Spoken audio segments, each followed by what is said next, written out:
balevam benima nefesh. Today, the Arab-Israeli conflict is one of the most dangerous and controversial in the world. Since the 1948 Israeli War of Independence, there has been nearly continuous violence between Israel, its Arab neighbors, and its Arab citizens advocating for independence. The rights possessed by each party have often been in direct conflict, making it difficult to define the responsibilities of each and to determine whether they have lived up to those responsibilities. Regardless of whether the Jews or Arabs are more in the right, neither side has taken responsibility for working towards a peaceful solution that will end the Arab-Israeli conflict for good. Jews have inhabited the land of Israel since biblical times. They developed a unique culture there, but after revolting against Roman rule in 135 AD, most were relocated throughout the empire in what was known as the diaspora. Much of the remaining Palestinian population gradually adopted other cultures, especially after Islam was introduced in the 7th century. In exile, Jews managed to preserve their culture and religion. Despite persecution, they established thriving communities throughout Europe and America. Still, many believed that it was their destiny to go back to Israel, as the Torah states that they were given the land of Israel as a part of their covenant with God. In the late 1800s, the Zionist movement emerged under the leadership of Theodor Herzl, an Austro-Hungarian Jewish visionary. His movement advocated for an independent Jewish state and gained popularity due to recent pogroms and persecution in Russia and Eastern Europe. After World War I and the collapse of the Ottoman Empire, which formerly owned Palestine, there was a realistic opportunity for a Jewish state. The 1917 Balfour Declaration already demonstrated support from the British government for a Jewish homeland in Palestine. However, the Arab Palestinians also wanted an independent state, so both sides eventually compromised on temporary British governance. Many Jews immigrated to Palestine, but after violent protests from Palestinians, the British took a more neutral stance and limited immigration. However, the danger the Jews faced in Palestine was nothing compared to what they faced in Europe with the outbreak of World War II. As a result of the Holocaust, in which 6 million Jews were murdered, support from the international community for a Jewish homeland increased exponentially, as did illegal immigration of Jews to Israel. The resulting violence caused Britain to leave the question of Israeli statehood to the newly formed UN. After setting up a committee to investigate, they passed Resolution 181, which said Palestine would be divided into separate Jewish and Arab states, with Jerusalem as international territory. Although the Western powers ratified it, the Palestinian Arabs and local Arab countries disapproved.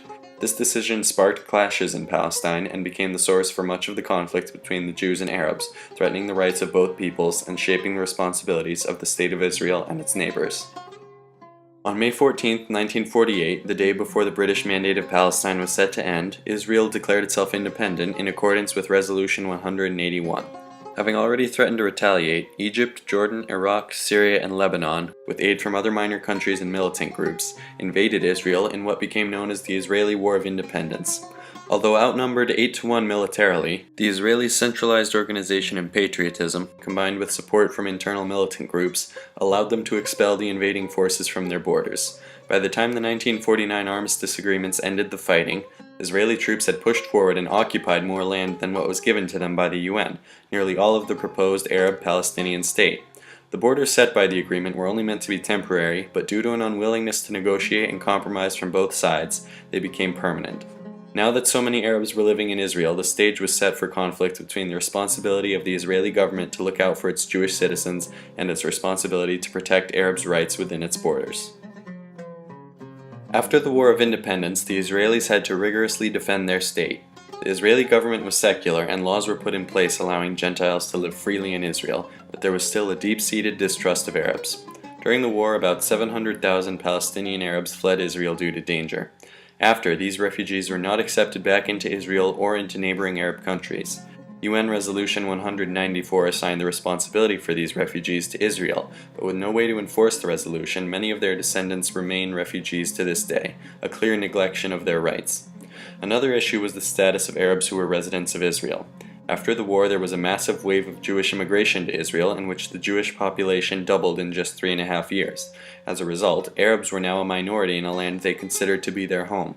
Under Israeli law, Arabs are given full and equal citizenship and due representation, but in reality, Arabs are the targets of much discrimination. From 1948 to 1950, the Israeli Defense Force resettled 30,000 to 40,000 Arabs along the borders. This was done for reasons of security, but it violated the Arabs' right to their property.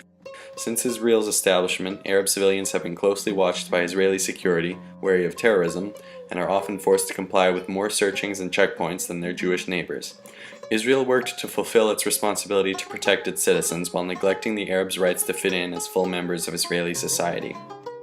Perhaps the greatest issue following the war was the debate over Palestinian statehood. The Palestinian Liberation Organization was created in 1964, advocating for the creation of an independent Arab-Palestinian nation. In its early years, the PLO consisted of little more than armed guerrilla fighters and was labeled a terrorist organization by Israel and the US. They were responsible for many Israeli deaths.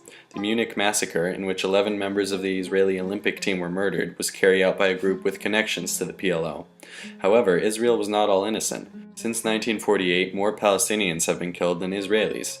The lack of a legitimate political body and widespread violence made negotiations over Palestinian independence impossible. The War of Independence also set the stage for future conflicts between Israel and its neighboring Arab countries. In 1967, Israel invaded Syria, Egypt, and Jordan in the Six-Day War with the knowledge that these countries were preparing their own invasions. Although Israel would argue the preemptive attacks were necessary to fulfill their responsibility to protect their own citizens, others would say its motives were selfish, as Israel expanded its own borders, taking the Sinai Peninsula, Gaza Strip, West Bank, and Golan Heights, and constructed settlements in these territories. This would lead to more conflict when in 1973 Egypt and Syria attacked Israel on Yom Kippur, aiming to regain their lost land. Despite making initial gains, Israel successfully repelled the invasion and the war ended in ceasefire. It wasn't until after the Yom Kippur War that negotiations began between Israel and the Arab world. In 1978, under the guidance of US President Jimmy Carter, Israel and Egypt signed the Camp David Accords, two frameworks aimed at restoring peace to the Middle East. The second of the frameworks led to the 1979 Egypt-Israel Peace Treaty, which returned the Sinai to Egypt. Egypt became the first Arab nation to officially recognize Israel's sovereignty. Although the Western world saw this as progress, much of the Arab world was outraged, especially the Palestinians, who felt that Egypt betrayed them. In 1987, after 4 Palestinian civilians were hit and killed by an Israeli military vehicle, rioting broke out. The Israeli government responded brutally, and fighting escalated. This conflict became known as the First Intifada. The violence inspired international awareness of the Palestinian cause and put pressure on Israel to come to a diplomatic solution. This led to the 1993 Oslo Accords. By this time, the PLO had evolved into a political organization, distancing itself from its violent roots. In the Accords, Yasser Arafat, on behalf of the PLO, formally recognized Israel's right to exist. In return, Israel recognized the PLO as the sole legitimate representative of the Palestinian people, as many other countries had, and agreed to give Palestinians limited self-governance in the West Bank and Gaza Strip. While most Israelis supported the Oslo Accords, a minority felt they shouldn't relinquish control over any land they had fought and died for, or force Jewish settlers to relocate. Many Palestinians didn't feel the PLO adequately represented them. Needless to say, violence continued in Palestine. Following these talks, the situation has remained mostly stagnant. While there have been numerous peace talks, little has been accomplished. Israel is reluctant to negotiate with the PLO since they have not helped stop the terrorism Israel faces from radical Palestinians. The Palestinians have largely failed to negotiate as well, partially due to a lack of unity and clear goals. There are still major unresolved issues such as the Israeli settlements in the West Bank. Neither side seems willing to make compromises, stalling progress. If there's going to be a solution, I think that it has to start from the ground, where you have to have Palestinians and Israelis coming together and working on a project or something. Anything that brings the two populations into contact with each other. Because it's just much harder to hate people who you know. There has been continuous conflict between Jews and Arabs since the Israeli War of Independence. Israel has a responsibility to protect its citizens, but this is often done at the expense of the rights of Arab Palestinians. The Arabs have the right to advocate for Palestinian independence. That's their right. But with that comes the responsibility of truly meaning peace, truly giving up the violence and the war, and recognizing equally that the people that they're negotiating with feel just as strongly about their connection to the land, and so neither side is going to be able to get everything they want.